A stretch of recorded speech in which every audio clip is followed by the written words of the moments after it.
Okay, we're in the kitchen now, which is just adjacent to the studio. But it used to be, my mother used to love to cook. My kids used to love to come over because my mother, when she was cooking, almost like painting, she didn't have any guys. She cooked her own way, used her own recipe and the ingredients. My kids would love that because she just put everything together. She did the same thing with painting. When you look around this room today, it's really a blaze of color. Our backyard, our lilac tree on Chilton Avenue, she used to paint from the front porch. But you'll see her placemats that I talked about. We framed some of the placemats. You'll see when you look at one of the cabinets, and you'll see the horses. She loved horses. I went with her once to Goshen in New York, in Middletown, New York. She had a commission to paint a horse, and I'll never forget that. I was probably 11 years old when we did that. You see Youngstown Yacht Club right there. You see different kinds of frames. They all don't have to be framed, but when you find one a little frame like that and get a little 5x7, we do calendars every year with different. Put in different frames on them. You see 8 or 9 different kind of frames. It makes it different. Again, more cabinets, but the frames out of from different calendars. These 3 right here, if you can notice, my mother. All these sketches were drawn in Israel. It was a concert in Israel, Jerusalem. I would love to get the head of the Buffalo Art Music to see this. I think she'd probably enjoy it. I think Miss Folletta, her name is Joanne Folletta. And as you look around the room here, behind you, when you came in, the steps on the sidewalk, the little teapot, this whole group was Quimper. It's a very famous French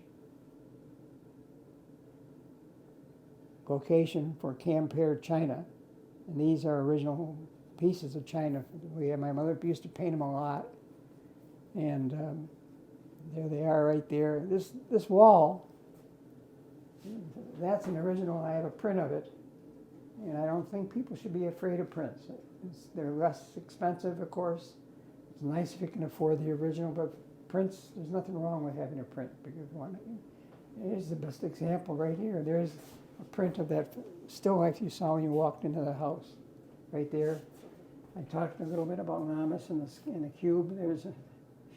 We went to Terre Haute, Indiana, where he was born. They showed 35 of paintings similar like this, where the cube that Lamas did is in the still life.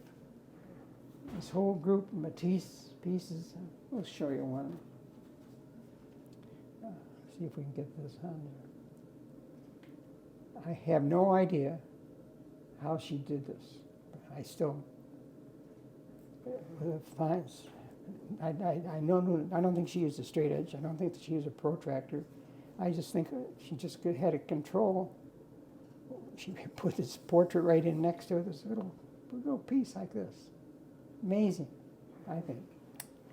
I think this is too. This whole group, I kind of saluted Matisse. I have a book of Matisse's things. And there's these sketches by Matisse in Matisse's book.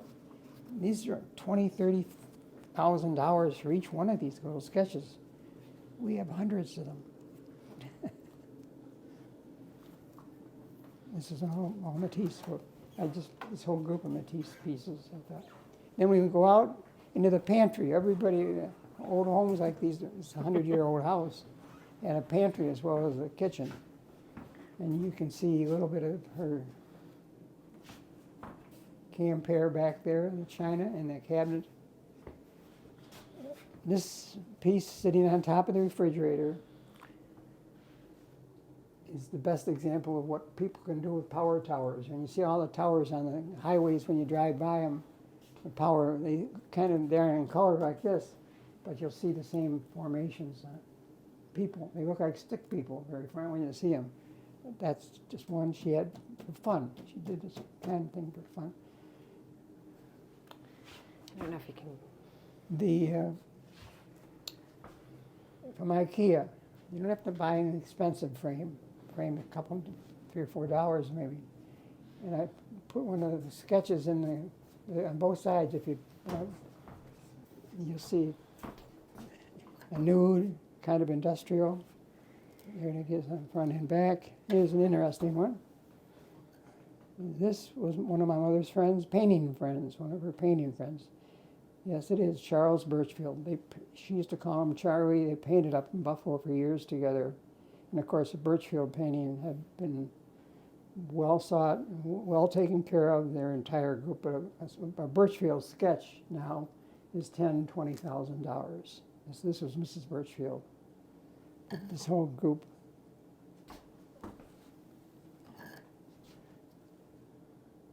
This is one of my mother's very, very contemporary art. Small. Here it again. Go back to the Paces from the art parks. That was an art park character. Another one of the portrait painting ladies. There's one.